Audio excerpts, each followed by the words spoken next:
Okay, hello and welcome back to some more F1 2022, my team. Today you join me for the Canadian Grand Prix, but it is just over halfway through the season. So first off, we have to renegotiate our contract with Oscar Piastri, which is worrying. All right, we'll see what he wants. Is he get? Well, okay, bye. So Piastri said no, so we're gonna swap an Aussie out for a New Zealander. We're going to get Liam Lawson in. I mean, we saved up enough money to get Piastri back, so we actually have a bit of expendable money to use now on something else, which I guess is quite good. So Piastri, in one respect, thank you for that. You've saved me quite a bit of money. I also don't think Liam knows that there's only 11 cars in my team, because he said he wanted it to be 12th or better. I won't complain though. So, new teammate. And I'm recording this a little bit here afterwards, after the race. There are some driver transfers, but when I went to the driver market for some reason, like half of the drivers just weren't there. I don't really know why, so we go over them in like the qualifying, I think. But yeah, we're in Canada, a great track for straight line speed, so the AI will be overpowered as always. Yeah, we just got to make sure we can get through the chicanes, like Wall of Champions and turn 3 and 4. Nice and smoothly. But into qualifying, it looks dry, but there is a high chance of rain. There's like a 50% chance of rain, which normally means you want to get a fast lap set as soon as possible. Because then if it starts raining, some of the teams that don't go out get demoted to the bottom levels. Oh my god, hang on. I just zoned out and I just noticed. Fernando Alonso is in a Ferrari. What? Why is Alonso in a Ferrari? Huh? And who's he replaced? That's my other question. There were like 5 points between each other. Hang on. Race director. Here we go. Charles Leclerc's in a Mercedes. What? Where's Russell gone then? Russell's in the Alpine. So they've all just had like a switcheroo. Right, let's focus on this lap. We've got not much left to do. Qualifying's complete. We're going a lot faster than we were. We set a pretty bad time to begin with. But we have now got a tow off of Sebastian Vettel, which goes a little bit extra speed. You can just see the timing go up and up and up. 1.2 faster. That's going to be P15. I will take that. Hello and welcome to the Ile Notre Dame once again for what promises to be another incredible Canadian Grand Prix at this fiercely competitive circuit, where pole position can often be decided by less than a tenth of a second. We'll be seeing top speeds of around 210 miles per hour here at the circuit Gilles Villeneuve, with around 2/3 of the lap taken at full throttle. High-speed chicanes spell potential danger, especially at the infamous Wall of Champions, and watch out for overtaking into the hairpin and that final chicane.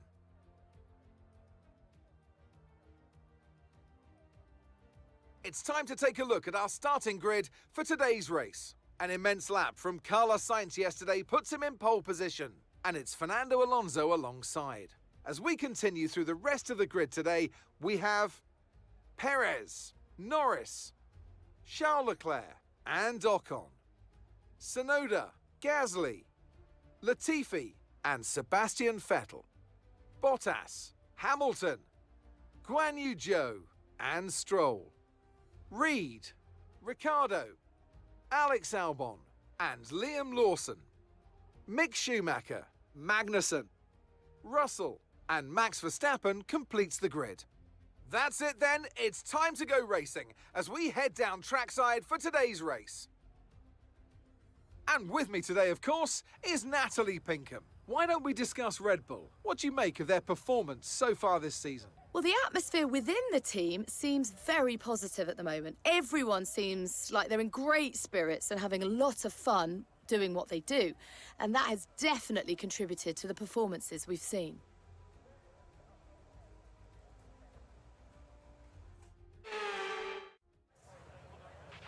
After the points finished last race, let's aim to keep that momentum going. Alright, so Lawson in P18, which actually isn't bad for his first ever race in Formula 1. But yeah, it's quite annoying because when Oscar was supposed to sign, he said that he wanted the car to be 10th or better, and it was 11th. And that was literally because I was waiting for 3 upgrades to come in that came in, and now we're, I think, in 9th. So literally, if he was like a couple of days later, we would have got him back. But it's not a problem. We got Liam, and I'm hoping he will be able to fight for points a little bit better because he has a bit of a higher focus at the moment because he's not shite. All right, coming in off of the formation lap. I need to say the formula lap for some reason. All right. Here we go, wibbling the tyres, getting the heat into them. Through the Wall of Champions we go. Oh, shite, that wasn't supposed to happen. Alright, well it warmed up our rear tyres nicely, so I'll take that. Pulling up on the left-hand side of the track, doing a couple of burnouts. As we pull up to the gate, or whatever you want to call it. The box. Ooh, that was slick. Fair enough. But yeah, Liam's only actually 3 places behind us. So that's not bad whatsoever. Alright, here we go then in the technically streets of Montreal. We are underway for the Canadian Grand Prix. We don't get a good getaway, but we have a lot of traction off the start. Stroll on our right, not getting a great start. Everyone battling into turn 1 for position. Zhou on Hamilton. Hamilton turns in on us. He's probably damaged the car, you bugger. And there's just been a wing flown around somewhere. We're going to try. Oh, okay. Hamilton. Oh my days, we nearly hit into the back of Zhou. This is a mental race start. Hamilton goes on Zhou. Into turn 7 we go. And then Stroll has a look down the inside. Alright, heading up to the hairpin behind Zhou. Hamilton ahead of him now. They're all heading towards it. Couple of people pulling out of Stroll trying to look for it. Down the inside we go past Zhou, Vettel and Latifi. Holy shite. 3 positions gained on the hairpin from just positioning the car in the right place. And everyone following the line so strictly. But I mean, look at this. Here we go. So we're not on board with us, but we're following us. Stroll on our left. Down the inside of Zhou. Past Vettel and past Latifi. Hamilton goes past Vettel, Latifi and Gasly as well. Vettel goes past onto the Wall of Champions with that straight line speed of the AI, but has an awful exit. Gasly as well having a little bit of a wobble behind Hamilton. Someone pitted. We're up into the points. Okay, you're in the top Who 10. pitted? I don't know. I actually don't know. Well, we're in the top 10. Thanks to Mark for letting us know that, because we didn't know. But what? Gasly ahead of us as we head down towards turn 3 and 4. A little bit of a dodgy line, a little bit slippery as well. A little bit of grip loss. That's not a problem really. Heading towards turn 7. Turn 6. It's always turn 6, and I always call it turn 7. A little bit more skiddy. I don't know what's going on, but the car is just... it doesn't have much downforce, doesn't have much grip, which isn't great. Holy Christ, Vettel hasn't even got DRS in these rapids. Into the Wall of Champions. I'm not allowing that. Fuck off. Sorry. What is that straight line speed? What is that straight line speed? I'm better than their car. Look at that. There's no DRS. What is this? That's a joke. That is a joke. But I have one hand off the wheel just pointing at my screen. That is a joke. What the hell? Vettel and Latifi just pull away, and they're battling with each other, so we're probably going to have to get past at some point, but the straight line speed of the AI is honestly abysmal. I mean, I do have a little bit of damage to the diffuser and the underbody, but it shouldn't be that much damage. I shouldn't be that slow. I mean, I am actually very slow to be fair, but still, the AI, oh my god, Latifi has binned it into the Wall of Champions. Champion of Walls versus the Wall of Champions. Mental stuff. So he breaks in, turns in. Oh, he hits a curve funny and he just loses the rear end of the car a little bit. And then Zhou whacks into him as well. Check your MFD for Well, the safety car's been deployed, unsurprisingly. Copy that. Zhou and Albon as well getting 5-second penalties. Why have they got 5-second penalties? And Gasly, no, sorry, Tsunoda's just stopped.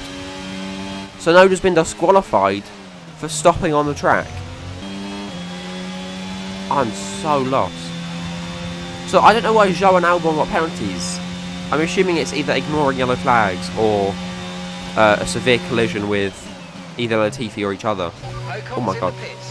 Alright, well everyone's going to pit this lap, other than the people that maybe have already pitted for damage, but they're far back. And also an Aston Martin putting in, oh, optimal. Let's go. I just noticed Russell also has a penalty. 2.2. Yes. Yes. We were expecting. Let's go. Okay, stay clear of the white line on the exit. We'll receive a penalty for dangerous driving. Yeah, Russell also has a 5-second penalty. Why? I don't know. We're out in P14 that a couple of people didn't pit, so good stuff. Here we go then. Lap 6, heading towards lap 7. Ocon ahead of us. Safety car is coming in. We're going to go through the Wall of Champions rather shortly. And we're going to try and get a great launch. Here we go then. Foot flat to the floor. ERS enabled. And Ocon just pulls away. The speed is not it. Having a look down into turn 1, but it's just not going to happen. Possibly around the outside of turn 2 though. No, never mind. we can hope. We can hope. I mean, we're actually not too far behind Ocon still, so we might be able to get him up into turn 6. Got it right this time. Here we go, into turn 6. No, it's too far. We're too far back. Yikes. This damage is, I think it's a damage and the fact that the AI are just so overpowered. It's ruining the race here. It's done for. I mean, we're behind Ocon and I reckon he'll pull away on the straights. Quite possibly. Oh. We're going to be fighting for a single point at this rate. A huge lunge on Ocon sends us up into turn 10. Puts us in P13. That was... yeah, that was quite awesome actually. Just releasing the brakes a little bit just allows you to kind of roll forward a bit more. Yeah, I mean, we'll take it. That's a position. And it's a good one as well. As Stroll pulls into the pits. Puts us in P12. Verstappen as well puts us in P11. Only one more position for a point, which isn't too bad.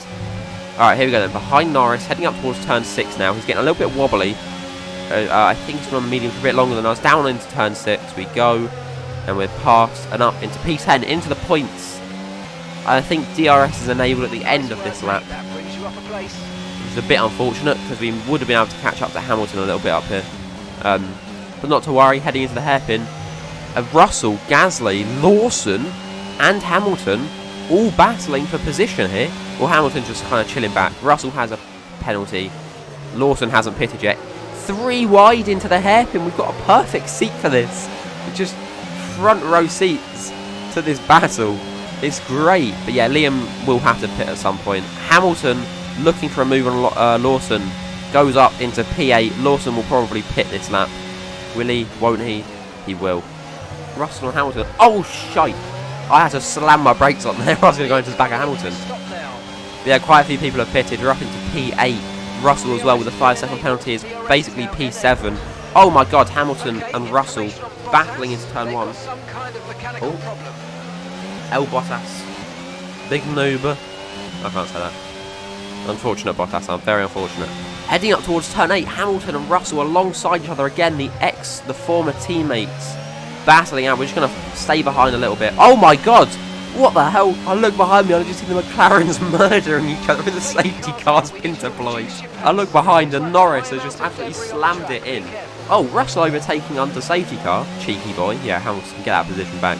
Well, this has been a rather interesting race. We started P15, we're currently P8, probably about to be P7, so I reckon Russell will pit this lap under safety car, serve his penalty, and get some fresh tyres on. And he does. Goes straight on into the pit lane. But Hamilton ahead. Oh, Ricciardo as well. He's got damage. Does Norris have damage? I kind of hope Norris does have damage. Norris does have damage, yeah. And we're in P7. Here we go then. Safety car about to go in. Prepare to resume racing. No overtaking. As always, through the Wall of Champions we go. Remember, the second the track goes green, we can overtake. We don't have to cross the line. Here we go. Past him up as the track goes green. Resuming racing into turn 1. We're ahead of Hamilton. And you know what? It was a bit of a scummy overtake, but I'll take it as revenge for lap 1, turn 1, when you gave me an insane amount of damage. Yeah. You know what? Yeah, no, yeah. You know what? Calm on, mate. Calm up. Anyways, we're behind Gasly heading towards turn 6. I mean, look at that damage. It's not an excruciating amount of damage. Like, it's not going to ruin the race. It's not going to go like 100 miles an hour max. But it's going to make it difficult to get any more positions now. Because everyone's going to pull away, slipstream and all of that. Might need a new safety car. At the end of lap 12, we're still behind Gasly. Leclerc in the Mercedes. That feels odd. It just feels odd. Why is Leclerc in the second? I don't get it. Leclerc's winning the championship, and he's just been demoted. Fortunately, the marshals have managed to clear it up in time, and there are so far no plans for a safety. Oh, so rear end slips out a little bit. We run over the curb and we get spun by the curb. What? Oh no. We've lost 5 positions from that. But we're behind Magnussen. He's kind of pulling away quite a bit. But if we want a singular point, we just need to get past him. Now we have 5 laps to do it, and we have a lack of engine. We have an ICE a bit of ICE wear, and some turbocharger wear. So we also have a lack of power. We also have underbody damage and diffuser damage, which is as a lack of performance because increased drag. So we're kind of buggered. We're going DRS is back, so we might be able to get past him. But if we want a point, we just need to get past him. Oh, Liam up to P13. As we head towards the hairpin, Max Verstappen is alongside us. He's going to have a look down the inside of the hairpin, and he's going to maybe make it out. We're going to be alongside. On the exit, we have a bit more straight line speed somehow. We're just using all of our ERS up. The second we get rid of that ERS, he is past us and up into P11. We're down to P12, but into the Wall of Champions. Oh, what an exit that was. Yes, that is a beauty. On lap 16, we're still behind Magnussen, but we're within DRS range again. So hopefully we can get past him. We don't have much ERS to use, and we have 3 laps to just retain this amount and not use it all up. Trying not as well to get overtaken by Max Verstappen, because if we get overtaken by Verstappen, we just won't win. Not win. Get points. Get points. We're never going to win. With the AI straight line speed, it's a joke. Heading through the Wall of Champions, we have to take to the runoff. We weren't going to make the corner behind Magnussen, heading towards the Wall of Champions once more. I try and actually make it through this time. Yeah, the last time it wasn't great, but I mean, I didn't gain an advantage. It was not bad. It was that, or I hit into Magnussen. So there we go. Final lap. Here we go then. Through turn 7 we go to the penultimate DRS zone. Technically, I mean, the 3rd DRS zone, the straight, like the finish straight, is quite long before the finish line. So it doesn't matter. We're behind Magnussen, not Schumacher. Verstappen is behind us, heading towards the hairpin. We have 1 straight to make a move. Let's see what we can do. And maybe also we can get a good exit out of Wall of Champions and just nab that position. Alright, here we go, here we go. Carlos Sainz in the Ferrari, your race winner. It looks like Alonso in P2, but the racing hasn't finished just yet as we head towards the Wall of Champions chicane. Magnussen locks up, we go past and up into P10. Verstappen and Magnussen have a collision on the final corner of the race. What happened there? We're going to have to get some replays of that. After all of the stuff settles down, we're going to get some replays of that. But P10, I will take P10 any day of the week. Liam Lawson, driver of the day, deserves it. He finished, I'm assuming after that collision, P11. That's it for another magnificent Canadian Grand Prix. And they've hung on to take a sublime victory here today.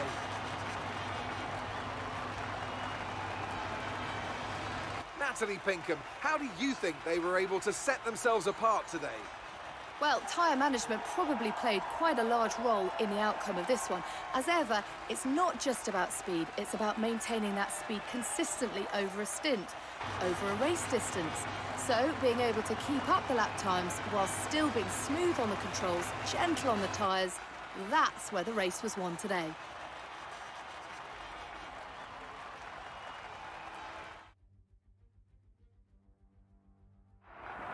Here come our winners now, a thrilling race and a tremendous effort by Ferrari. Their history is well known, so it's no surprise to fans the world over to see them come out on top once again. Now that is a sight I like to see. Alonso on the podium in a Ferrari uniform. He probably won't be able to contend for the championship this season, but next season, if Ferrari keep the pace up, who knows? Who knows? Insane. I don't know. It's the halfway through the first season, and I've already had 3 driver changes. Mental. But yeah, Carlos Sainz P1, Fernando Alonso P2, and Sergio Perez in P3. But let's have a look at those replays then. So we're on board with Magnussen, heading towards the corner. He locks up his front right, over the sausage curb, over the sausage curb again, hits into Verstappen. He can't slow his car down enough. Oh, ow. Oh, wow. Oh, Jesus. Let's get a Verstappen point of view. Yeah. It's just another sausage curb incident, isn't it? Stroll as well was involved in this collision. He was behind Lawson. He hit into the back of Magnussen. But yeah, look at that. Sausage curbs, even in the game, are fucking deadly. Like, surely this is... I mean, I don't want to get into, like, real-life sport here, because it's... The physics are all different and everything. But even sausage curbs in the game are deadly. Surely this is your call here. We've had, in, like, what, the past 3 weeks... like 4 or 5 incidents in real life with the sausage curbs. And then this. Come on. I mean, Magnussen basically just went, you know what, mate? You're a champion now. You've never crashed into the wall of champions. Let me change that for you. But yeah, sausage curbs are deadly. And I don't like getting into like the whole real life sport debate and stuff because... Well, no, I do. But I don't really want to do it on here because you come to watch me play F1 2022. Not to... rant about stupid stuff. That's what podcasts are for. But yeah, sausage curbs, remove them. Just remove them. Even on a set of quarter and stuff, I've been killed by sausage curbs before. But anyways, we're going to take away from the sausage curb debate and the rant and all that because it's not important, because it's a game. And Carlos Sainz takes over the championship lead on Charles Leclerc. Now, what I've also noticed, right, is... with Charles Leclerc being in P2 and Perez quite far behind, and also Leclerc being in a Mercedes, Carlos might be able to just run away with his championship now. There's, what, 7 races left? And he has the best car, and his teammate in the same car is quite far below, with only 51 points. So he's 110 points behind, which is almost impossible to catch up with, unless Sainz, like, DNFs the next 4 races and Alonso wins them. Wow. Okay, Carlos Sainz world champion. And you know what? We're going to predict the future here. Whoever wins this championship will win the real life championship. I'm telling you. I'm telling you. I'm a future teller. But with that, we finished the rather chaotic Canadian Grand Prix. Latifi as well, hitting into the wall of champions. Verstappen and K-Mag having a collision. The collision in turn 1 with Hamilton. The McLarens battling each other. So much stuff went on. Honestly, I'm forgetting all of it. But thank you for watching. I really hope you enjoyed. And I hope to see you for the next half of this championship, where things could really spice up with Fernando Alonso in a Ferrari. Alright, I'll see you for the next race, which should be the Austrian Grand Prix.